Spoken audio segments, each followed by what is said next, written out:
The Book of Inner Paths by Péter Popper, translated from the Hungarian by Gábor Szurányi and Joshua A. Williams, recorded and sound edited by Mindfreak Productions, narrated by Sam Hall.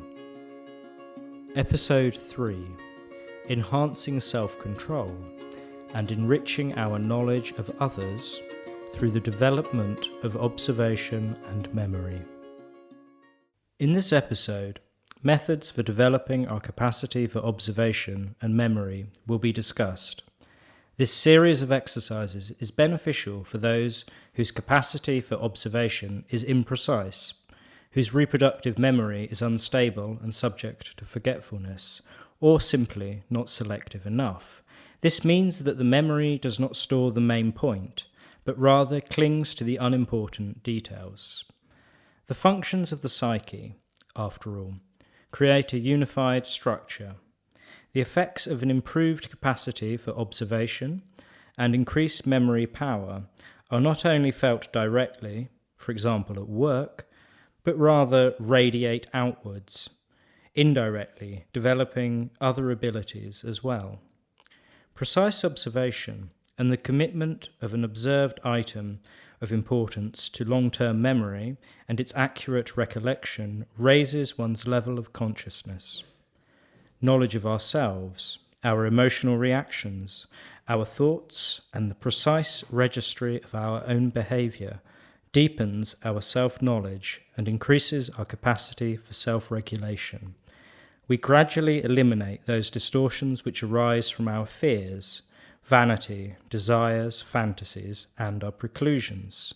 Ever more rarely will we mistake ourselves for our idealized selves. We will have learnt the difference between "this is how I am" and "this is how I would like to be." The result will be twofold. On the one hand, it will mark those areas where self-development is needed. On the other hand, and as a result of this, often an uncomfortable mirror will stand in front of us, showing how different we are from how we view ourselves. These first steps towards self-knowledge and introspection are often the most painful because they affront our vanity and the illusions we have created about ourselves. Finally, the deepening of our self-knowledge makes us an ever better judge of character. We are all human, and objective knowledge of ourselves gradually leads to knowledge and understanding of others. Being able to know others is something that is often mystified.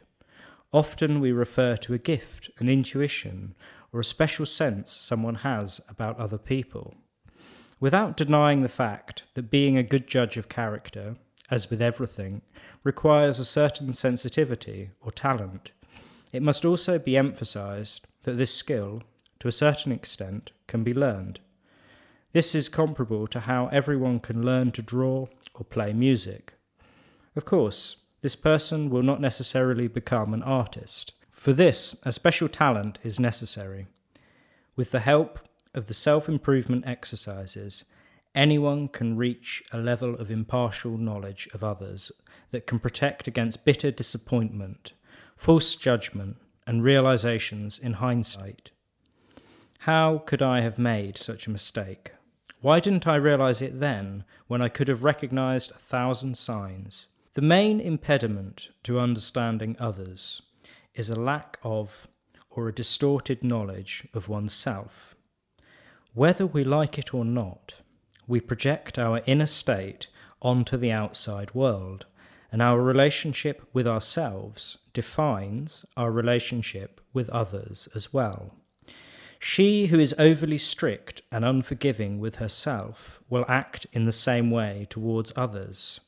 He who deceives himself will deceive those around him as well. She who understands herself will understand others too. The cardinal rule for this principle can be formulated in the following way. When coming into contact with another person, his or her personality and problems will inevitably touch on and bring to the surface those similar problems in our life. In what concerns these analogous problems, the objectivity of our insight and judgment is dependent on whether we deceive ourselves or have come to terms with the reality of the situation. Our own lack of clarity and our misunderstanding and illusion with respect to the other person will always be present in areas where we are also confused about ourselves, where we are self-deceiving, and where we distort our own reality. Because of this, an impartial understanding of ourselves results in the improvement of knowledge of others. The main impediment to self-understanding, and therefore to understanding others, is fear and vanity. Often, we don't willingly acknowledge who we really are. We don't willingly accept our ideas, our morally conflicting feelings, thoughts, and actions, and we falsify or later produce theories and excuses for justifications. We get furious if the outside world exposes us. We don't want to see or become conscious of what is contained in our spiritual baggage. Even if we don't look inside, we still carry it around. These avoidances, falsifications, and illusions result in only a temporarily better mood and approval of ourselves, all the while forfeiting any possibility to realistically take account of our stubborn spiritual affairs and to perhaps try to make changes. Instead, as a result of our unwillingness to confront reality, these errors begin to control us. We choose our human relationships in a way that facilitates our self-deceptions. We avoid those people who give real feedback about us, and we charge them with behaving malevolently towards us. We prefer those illusions and supporters who serve to uphold our false illusions. Bitter disappointment in our relationships is what is born out of this process. We often live out the tragedy of Oedipus Rex. He didn't want to see what was visible and what he should have seen in himself and his surroundings. Exercise 1. Monitoring and development of spontaneous observation. A. Observation of objects. Without careful preliminary observation, we turn away from an object in our immediate surroundings and try to recall its visual appearance in the minutest and most accurate detail. For example, an ashtray, lamp, or plant. Turning back to the object, we monitor and correct the mental image we had of it. B. Observation of a group of objects. This exercise is accomplished in the same manner as the first one, but now we try to recall the visual appearance and the placement of multiple objects. For example, objects lying on our table, a flower bed. C. Observation of complex phenomena. Here, the range of perception broadens. We recall the arrangement of an entire room where we are, a building's facade, the overall view of a section of street. D. Observation of a person's outward appearance. Choosing a person with whom to work in the same room or a person from our immediate company, we either turn away, imperceptible, or wait until we have left the premises, and then we recall the state, the visual characteristics of how this person is dressed. At the time of observation, we must be exhaustive and meticulous in every detail. We should note the shirt, the tie, the material, the colour and pattern of the suit, the watch band, socks, shoes, and perhaps glasses and badges or pins. Imperceptibly, we turn back to the person and check our observations. In the beginning, during the completion of all 4 of these exercises, A to D, we will come across some surprising discrepancies between our own observation and what is real. In regards to this, we should pay attention to whether, in the area where our observation was inaccurate, a blank spot came up or not. In other words, did we realize that we didn't observe it, or did our imagination falsely complete the picture, i.e. we remembered a plain white shirt whereas it had blue stripes, or instead of a brown pencil we remembered a yellow one? Initially, the falsification of reality by our imagination might happen more often, which also shows that we are more inclined to do this. Later, it will become more prevalent that things we neglected to observe will come up as a missing memory during the recollection process, and we will start to realize what exactly the things we don't know are. Finally, we will have the experience that our spontaneous observation is becoming exact and reliable down to the smallest details. In this way, we will have developed our ability to actually see when we are looking. Throughout the 4 exercises, we should not forget the following. We are talking about spontaneous observation, and, therefore, we should not deceive ourselves with preliminary observations. We should not amass the exercises. We should complete each exercise a maximum of 2 times per day with a break of several hours between. We should keep the exercises' structure and sequence. Every day, we should complete only 1 type of exercise. We should complete the exercises cheerfully and in a relaxed manner, and we should not become embittered by a lack of success. Here, again, the point is to make an effort. Finally, we should be cautious that the exercises do not turn into some superstitious constraint. We must err on the playful side of the exercises. Here, it is not a problem if, from time to time, we forget about them. After 8 or 10 days, we should definitely take a break, and we should change to another type of exercise. After a while, we can come back to the exercise. Force and obstinacy will only serve to hinder the success of the exercises. Exercise 2. Development of deliberate observation and remembrance. A. Recollection of observed objects. In the morning, when we leave home, we should stop for a couple of minutes in front of an object that we always pass during our journey. For example, a tree, a sign, a cornerstone, or a statue. We should thoroughly observe it in the evening. In bed, before sleeping, we should recall the visual characteristics of the observed object. Preferably, we should take care not to falsify the image and not to compensate in our imaginations for the missing parts.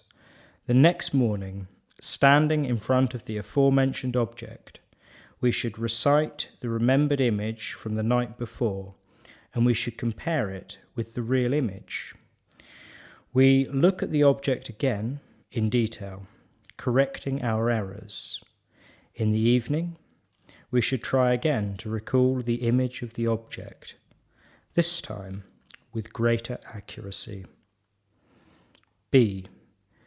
Recollection of a human face. We should accurately observe the face of a person we meet every day. In the evening, before sleeping, we should recall his or her physiognomy. It is essential that we complete this exercise in 2 parts.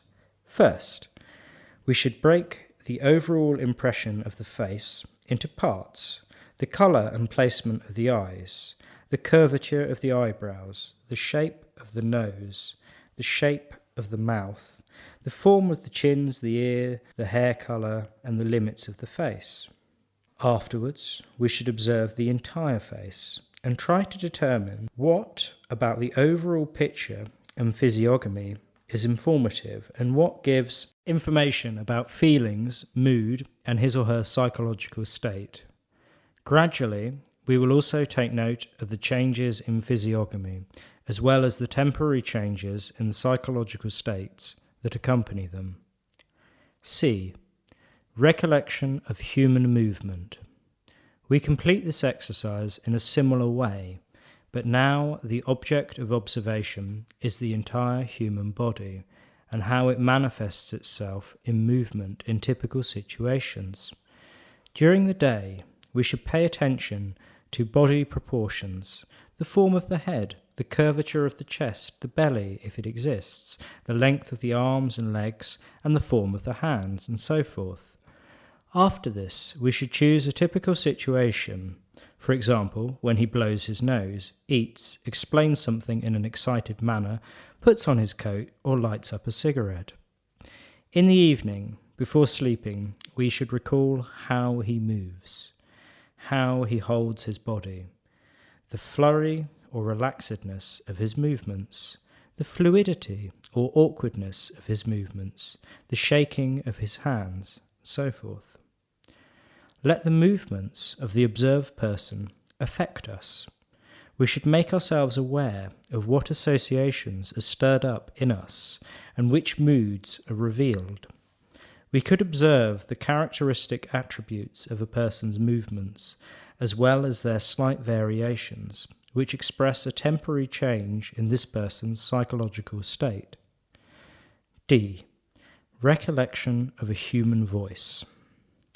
For this exercise, it is important that during a conversation we take a couple of minutes when we suppress our own reactions, even ignoring the content that pertains to us. During a group conversation, we can do this without causing harm. During this few minutes, we concentrate solely on the voice of the speaker, sonority, and musical elements of his or her voice, volume, intonation, faltering, accentuation, etc. We should give ourselves over to its influence and should let the intonation of the voice affect us. In the evening, at the time of recollection, the voice brings up within us many sentiments and recognitions about the speaker's psychological state. The outcome of this series of exercises is threefold. In the first place, it develops our memory by habituating us to accurate reflection of our observations after a longer period of time has passed. Secondly, as we recognize changes, we become ever more conscious of the observed person's unintentional micro-signs.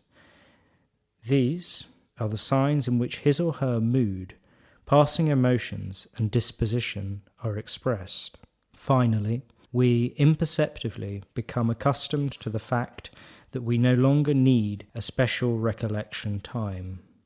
The observed physiognomy, movement, and speech ever more spontaneously and instantly become a source of information for us. Exercise 3. Observation and recollection of our own behaviour. A. Recollection of our own physiognomy. In the evening, in a relaxed environment, we choose a critical moment from our day. We try to recall our memory, how we imagined our facial expression to be at that moment. Then we sit down in front of the mirror and we try to reproduce this facial expression. When we feel like we have succeeded, we should learn from this facial expression as if it were another person's. What does it express? Is its expression in line with my psychological state? Do I want this to be seen on me? Many times, we experience discrepancies. We realize that the mannerisms of our facial expressions perhaps express something else and give off a different outward impression than what our intentions were. It is particularly interesting if we use two mirrors. This allows us to learn from the view of our profile as well. We know our face well. We often see it in the mirror, and we have the opportunity to make faces in the mirror. However, we know less about our profile. Our profile is unmonitored and therefore betrays more of our spontaneous reactions. As a part of the exercise, from time to time, we can play with the mirror. We can stand in front of the two mirrors showing the face and the profile, and, like an actor, we can try to make facial expressions to fit varying psychological states. Then we check if they are in line with our chosen moods, and, furthermore, if expressing these moods is desired. Finally, we should compare these facial expressions with those we see on other people in different situations. Are they similar? Are they different? Exercise B. Recollection of our own voice. Again, we choose a critical moment from our day. For example, when we became irritated or were happy, when we reproached someone, argued with, or gave a compliment to somebody. In the evening, when we are alone for a couple of minutes, in the bathroom, for example, we should recall the situation and repeat our sentences aloud, and, if possible, in the same manner. We should listen carefully, as if we were concentrating on a melody. What are we expressing? Do we want to express this? Do we want to express this in this way? And if not, how can we better express it so that it better suits our intentions? We can employ the help of the mirror if we wish.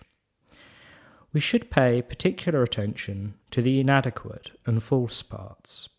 When were we offensive without wanting to be? When were we too submissive or humble? When did we display insincere joy? The most important questions to pose when we listen to our own voice are the following. What effect does it have on the other person? Is this the effect we wish to achieve? Exercise C. Recollection of our own behaviour. In the evening, in bed, before sleeping with our eyes closed, we visually rewind what were the most critical and unpleasant moments for us from the day. This should be like a very short film of a couple of minutes. We see ourselves, how we moved, sat down, gesticulated, jumped up, walked up and down, etc. However, at the same time, we see our partners too, and we listen to their arguments. Optimally, we would rewind the whole film at one time in our minds. If this is not immediately successful, we can work at it in camera fashion. First, we examine our own behaviour, bringing it into focus, while our partner remains out of focus. Later, we move the focus on to him or her. In time, however, we learn to see all of the parts of the scene in a focused sequence. It is important that during these few minutes, we push our emotional reactions to the background. A silent observation should characterize the scene. Without judgment, guilt, or feelings of gratification, we must realize that this happened and this is how we are. This series of exercises, described in the third paragraph, seems quite difficult. However, if we read carefully, and particularly if we practice these exercises, it turns out that we are talking about simple, playful activities. However, to avoid feeling overwhelmed or rushed, we have provided below a description of a possible schedule that can be followed. Schedule for a 6-week cycle of observation and memory exercises. Week 1, Tuesday, observation of objects. Friday, observation of groups of objects. Week 2, Tuesday, observation of complex phenomena. Friday, observation of a person's outward appearance. Week 3, Tuesday, recollection of observed objects. Friday, recollection of a human face. Week 4, Tuesday, recollection of a human movement. Friday, recollection of a human face. Week 5. Tuesday, recollection of our own physiognomy.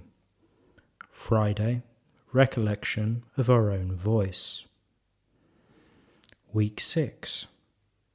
Wednesday, recollection of our own behaviour. End of episode 3.